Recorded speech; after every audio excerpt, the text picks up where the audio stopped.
ಬರೀ ಜಿಲ್ಲಾಧಿಕಾರಿ ಅಷ್ಟೇ ಅಲ್ಲ, ಅವರು ಜಿಲ್ಲಾ ದಂಡಾಧಿಕಾರಿ ಅವರು. ಸೊ ಜಿಲ್ಲಾ ದಂಡಾಧಿಕಾರಿಯವರ ಆಜ್ಞೆಯನ್ನು ಮೀರ್ತಾರೆ ಅಂದರೆ ಕಂಟೆಂಪ್ಟ್ ಆಗುತ್ತೆ, ಕಾನೂನು ಬಾಹಿರ ಚಟುವಟಿಕೆ ಮಾಡಿದಾಗತ್ತೆ, ಅವರನ್ನು ಒದ್ದು ಒಳಗಡೆ ಹಾಕ್ಬೇಕು ನಾನು. ಸೊ ಇನ್ನೂವರೆಗೆ ಪರಿಶೀಲಿಸ್ತೀವಿ, ಮಾಡ್ತೀವಿ, ಮೇಲಿನವರು ಒತ್ತಡ ಏನೇನೋ ಮಾಡ್ತಾ ಇರುವ ಈ ನಾಟಕ ಮಾಡ್ತಾ ಇದ್ದಾರಲ್ಲ, ಈ ನಾಟಕ ನಿಲ್ಲಿಸಬೇಕು ಅಂತನ್ನುವಂಥ ದೃಷ್ಟಿಕೋನದಿಂದ ನಾನು ಎಚ್ಚರಿಕೆ ಕೊಡ್ತಾ ಇದ್ದೀನಿ. ಡಿ ಸಿ ಅವರು ಕೂಡ ಹೇಳಿದ್ದೀವಿ, ಇಮ್ಮಿಡಿಯೇಟ್ ಡೆಮಾಲಿಷ್ ಆಗಬೇಕು ಅಂತನ್ನುವಂಥದ್ದು. ನಿಮ್ಮ ಆಜ್ಞೆನೇ ಉಲ್ಲಂಘನೆ ಮಾಡ್ತಾರೆ ಅಂತಂದರೆ ಹಾಗಾದರೆ ನಿಮ್ಮ ಬೆಲೆ ಏನು, ಯಾರ ಬೆಲೆ ಇದೆ ಇಲ್ಲಿ? ಸೊ ಆ ದೃಷ್ಟಿಯಿಂದ ಬಹಳ ಸ್ಪಷ್ಟವಾಗಿ ಅಲ್ಲಿಯ ಏನು ಶ್ರೀಕೃಷ್ಣ ಬಡಾವಣೆ, ಆ ಬಡಾವಣೆಯಲ್ಲಿ ಕಟ್ತಾ ಇರುವಂಥ ಕಾನೂನು ಬಾಹಿರ ಮಸೀದಿ ಕಟ್ಟಡವನ್ನು ಕೂಡಲೇ ಸ್ಥಗಿತಗೊಳಿಸಿ ಅದನ್ನು ಡೆಮಾಲಿಷ್ ಮಾಡಬೇಕು. ಈಗಾಗಲೇ ಸಾಕಷ್ಟು ಬಾರಿ ಜಿಲ್ಲಾಧಿಕಾರಿ, ನಗರಸಭೆಗೆ ಮತ್ತು ಬೇರೆ ಬೇರೆ ಅಧಿಕಾರಿಗಳಿಗೂ ಕೂಡ ಈ ಶ್ರೀಕೃಷ್ಣ ಬಡಾವಣೆ 35ನೇ ವಾರ್ಡು, ಆ ವಾರ್ಡ್ನಲ್ಲಿ ಸುಮಾರು 500ಕ್ಕೂ ಹೆಚ್ಚು ಹಿಂದೂಗಳಿದ್ದಾರೆ, 30 ಮನೆ ಮಾತ್ರ ಮುಸ್ಲಿಮರಿದ್ದಾರೆ. ಸೊ ಅಲ್ಲಿ ಅನಧಿಕೃತವಾದಂಥ ಅತಿಕ್ರಮಣ ಮಾಡಿ ನಿಯಮ ಕಾನೂನ ಮುರಿದು ಮಸೀದಿಯನ್ನು ಕಟ್ತಾ ಇದ್ದಾರೆ. ಸೊ ಅದು ಕಟ್ಟಬಾರದು, ಕಾನೂನು ಬಾಹಿರ ಅಂತನ್ನುವಂಥದ್ದು ಎಲ್ಲ ರೀತಿಯ ಅಲ್ಲಿಯ ಸ್ಥಳೀಯ ಬಡಾವಣೆಯವರು, ಬೇರೆ ಬೇರೆ ಸಂಘಟನೆಯವರು ಕೊಟ್ಟರೂ ಕೂಡ ನಿರಂತರವಾಗಿ ಕಟ್ಟಡ ಮಾಡ್ತಾ ಇದ್ದಾರೆ. ಜಿಲ್ಲಾಧಿಕಾರಿ ಅದನ್ನು ನಿಲ್ಲಿಸಬೇಕು ಅನ್ನುವಂಥದ್ದು ಒಂದು ಪತ್ರಕ ಹೊರಡಿಸಿದ್ದಾರೆ, ಆದರೂ ನಿಲ್ಲಿಸಿಲ್ಲ. ಬರೀ ಜಿಲ್ಲಾಧಿಕಾರಿ ಅಷ್ಟೇ ಅಲ್ಲ, ಅವರು ಜಿಲ್ಲಾ ದಂಡಾಧಿಕಾರಿ ಅವರು.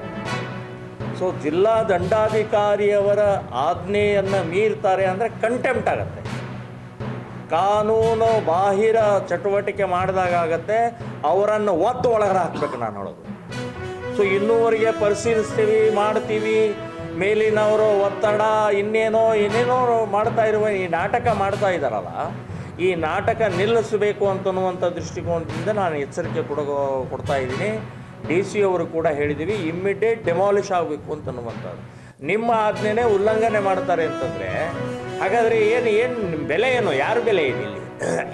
ಸೊ ಆ ದೃಷ್ಟಿಯಿಂದ ಬಹಳ ಸ್ಪಷ್ಟವಾಗಿ ಅಲ್ಲಿಯ ಏನು ಶ್ರೀಕೃಷ್ಣ ಬಡಾವಣೆ, ಆ ಬಡಾವಣೆಯಲ್ಲಿ ಕಟ್ತಾ ಇರುವಂಥ ಕಾನೂನು ಬಾಹಿರ ಮಸೀದಿ ಕಟ್ಟಡವನ್ನು ಕೂಡಲೇ ಸ್ಥಗಿತಗೊಳಿಸಿ ಅದನ್ನು ಡೆಮಾಲಿಷ್ ಮಾಡಬೇಕು. ಆಲ್ರೆಡಿ ನಗರಸಭೆಯವರು ಕೂಡ ಅದನ್ನು ಹೇಳಿ ಕಳಿಸಿದ್ದಾರೆ, ಲೈಸೆನ್ಸ್ ರದ್ದು ಮಾಡಿದ್ದಾರೆ, ಪರವಾನಗಿ ಕೊಟ್ಟಿದ್ದನ್ನು ರದ್ದು ಮಾಡಿದ್ದಾರೆ. ಪರವಾನಗಿ ಕೊಟ್ಟಿದ್ದೇ ತಪ್ಪು, ಪರವಾನಗಿ ಕೊಟ್ಟಿದ್ದು ಕೂಡ ಕಾನೂನು ಬಾಹಿರವಾದಂಥ. ಸೊ ಇದೆಲ್ಲ ಇದ್ದಂಥ ಸಮಯದಲ್ಲೂ ಕೂಡ ನಗರಸಭೆಯವರು ಅದನ್ನು ಅನುಮತಿಯನ್ನು, ಪರವಾನಗಿಯನ್ನು, ಪರ್ಮಿಷನನ್ನು ರದ್ದು ಮಾಡಿದ್ದಾರೆ. ಸೊ ಆದರೂ ಕೂಡ ಸೊಕ್ಕಿನಿಂದ, ನಾನು ಹೇಳೋದು ಸೊಕ್ಕಿನಿಂದ ಕಟ್ತಾ ಇರುವಂಥದ್ದು. ನಮಗೆ ಕಾನೂನು, ಸಂವಿಧಾನ ನಮಗೆ ಯಾವುದೂ ಲೆಕ್ಕಕ್ಕಿಲ್ಲ. ಹಾಗೆ ವರ್ತನೆ ಇಲ್ಲಿಯ ಶ್ರೀಕೃಷ್ಣ ಬಡಾವಣೆಯ ಮುಸ್ಲಿಂ ಗೂಂಡಾಗಿರಿ ಮಾಡ್ತಾ ಇರುವಂಥದ್ದು. ಇದು ನಡೆಯೋದಿಲ್ಲ, ಈ ಆಟ ನಡೆಯೋದಿಲ್ಲ. ಇದನ್ನು ಬಹಳ ಎಚ್ಚರಿಕೆಯಿಂದ ನಾವು ಕೂಡ ಗಮನಿಸ್ತಾ ಇದ್ದೀವಿ. ಅಲ್ಲಿ ಹಿಂದೂಗಳ ಮೆಜಾರಿಟಿ ಇದ್ದಾರೆ. ಅಲ್ಲಿ ಆಲ್ರೆಡಿ ಈಗ ಕಟ್ಟುತ್ತಾ ಇರುವಂಥ, ಅತಿಕ್ರಮಣ ಮಾಡಿ ಕಟ್ಟುತ್ತಾ ಇರುವಂಥ ಮಸೀದಿಯಿಂದ 50 ಮೀಟರ್ ಅಂತರದಲ್ಲಿ ಒಂದು ಮಸೀದಿ ಇದೆ. ಆಲ್ರೆಡಿ 2 ಮಸೀದಿ ಇದಾವೆ ಅಲ್ಲ ಈಗ.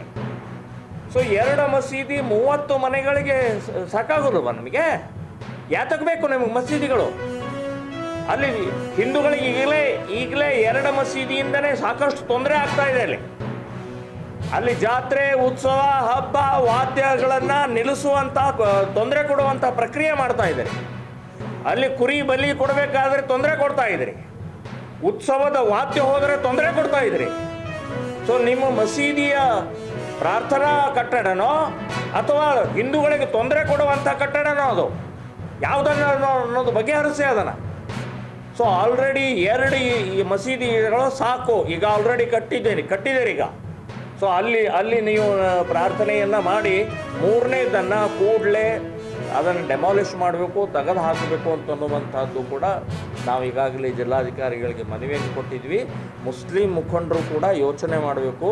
ಈ ರೀತಿಯ ಸಂವಿಧಾನ ಬಾಹಿರ ಡಾಕ್ಟರ್ ಅಂಬೇಡ್ಕರ್ ಸಂವಿಧಾನ ರಚನೆ ಮಾಡಿ ಒಂದು ಏನು ನಿಯಮ ಹಾಕಿದ್ದಾರೆ, ಕೋರ್ಟ್ ಇದೆ, ನ್ಯಾಯಾಲಯ ಇದೆ, ನ್ಯಾಯಾಧೀಶರಿದ್ದಾರೆ, ದಂಡಾಧಿಕಾರಿಗಳಿದ್ದಾರೆ, ಪೊಲೀಸ್ ವರಿಷ್ಠ ಅಧಿಕಾರಿಗಳಿದ್ದಾರೆ. ಇವರ ಮಾತನ್ನೇ ಕೇಳದೆ ನೀವು ಉದ್ದಟತನದಿಂದ ಮಾಡ್ತಾ ಇರುವಂಥದ್ದು ನಾವು ಇದನ್ನು ಒಪ್ಪೋದಿಲ್ಲ. ಸೊ ಈ ರೀತಿ ಏನಾದರೂ ಆದರೆ ನಾಳೆ ಗಲಭೆ, ಗೊಂದಲ, ಗಲಾಟೆಗಳಾದರೆ ಮುಸ್ಲಿಂ ಮುಖಂಡರು ಮತ್ತು ಜಿಲ್ಲಾ ವರಿಷ್ಠ ಅಧಿಕಾರಿಗಳೆಲ್ಲ ಜವಾಬ್ದಾರಿ ಆಗ್ತಾರೆ ಅಂತನ್ನುವಂಥದ್ದು ಈ ಸಂದರ್ಭದಲ್ಲಿ ಹೇಳ್ತಾ ಇದ್ದೀವಿ. ಮುಸ್ಲಿಂ ತುಷ್ಟೀಕರಣ ಅನ್ನುವಂಥದ್ದು ಕಾಂಗ್ರೆಸ್ಸಿನ ನೀತಿ ಏನಿದೆಯಲ್ಲ, ಇದು ಅನಾಹುತಕ್ಕೆ ತೊಗೊಂಡು ಹೋಗ್ತಾ ಇದೆ.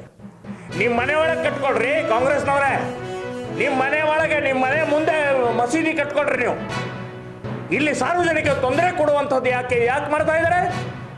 ನಿಮಗೆ ಓಟ್ ಹಾಕ್ತಾರೆ ಅಂತ ಹೇಳಿ ಏನು ಬೇಕಾದ್ ಮಾಡೋದಾ? ಇದು ಆಟ ನಡೆಯಂಗಿಲ್ಲ. ಇದು ಆಟ ನಡೆಯಂಗಿಲ್ಲ. ಇನ್ನು ಮೇಲೆ ಈ ಚಿತ್ರದುರ್ಗವನ್ನು, ಶಾಂತ ರೀತಿ ಇದ್ದಂಥ ಚಿತ್ರದುರ್ಗವನ್ನು ನೀವು ಬೆಂಕಿ ಹಚ್ತಾ ಇದ್ದೀರಿ, ನೀವು ಗಲಭೆಗೆ ತೊಂದರೆ ಆಗ್ತಾ ಇದ್ದಾರೆ ಅಂತನ್ನುವಂಥದ್ದು ಕಾಂಗ್ರೆಸ್ನವರಿಗೆ ನಾನು ಹೇಳ್ತಾ ಇದ್ದೀನಿ. ಉಸ್ತುವಾರಿ ಮಂತ್ರಿಗೆ ನಾನು ಹೇಳ್ತಾ ಇದ್ದೀನಿ, ಈಗಾಗಲೇ ನಿಮಗೆ ಮನವಿ ಕೊಟ್ಟಿದ್ದಾರೆ. ಸೊ ಏನು ಆಗ್ತಾ ಇದೆ, ಏನು ಮಾಡ್ತಾ ಇದ್ದೀರಿ ಅಂತನ್ನುವಂಥದ್ದು ಖಬರಿದೆ ನಮಗೆ. ಸೊ ಇದನ್ನು ನಾವು ಭಾಳ ನೀವು ಸರಳವಾಗಿ ತೋಡಬೇಡಿ ಅಂತನ್ನುವಂಥದ್ದು ನಾನು ಸ್ಪಷ್ಟವಾಗಿ ಹೇಳ್ತಾ ಇದ್ದೀನಿ.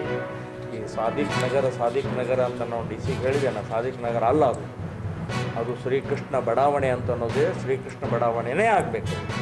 ನಿಮ್ಮ ಎಲ್ಲ ಕಾಗದ ಪತ್ರಗಳಲ್ಲಿ, ನಗರಸಭೆ ಜಿಲ್ಲಾಧಿಕಾರಿ ಕಾಗದ ಪತ್ರದಲ್ಲಿ ಶ್ರೀಕೃಷ್ಣ ಬಡಾವಣೆನೇ ಅಂತ ಆಗಬೇಕು.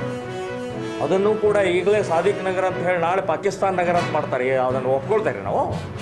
ಏನು ಬೇಕಾದ ಮಾಡೋದಾ? ಸೊ ಅದಕ್ಕೆ ನಾವು ಇದನ್ನು ಒಪ್ಕೊಳ್ಳೋದಿಲ್ಲ ಅಂತ ಭಾಳ ಸ್ಪಷ್ಟವಾಗಿ ಹೇಳಿದ್ವಿ. ಶ್ರೀರಾಮ ಸೇನೆ ಸಂಘಟನೆ ಅಲ್ಲದೆ ಎಲ್ಲ ಹಿಂದೂ ಸಂಘಟನೆಗಳ ಒಕ್ಕೂಟದಿಂದ ಇಡೀ ರಾಜ್ಯಾದ್ಯಂತ ಇದರ ಸಂಬಂಧಪಟ್ಟಾಗಿ ನೀವು ನಿಲ್ಲಿಸದೇ ಇದ್ದರೆ ಹೋರಾಟ ಪ್ರಾರಂಭ ಆಗುತ್ತೆ.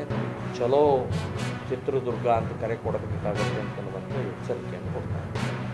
ಇದು ಒಂದು ವಿಷಯ ಹೇಳ್ಬಿಡ್ತೀನಿ.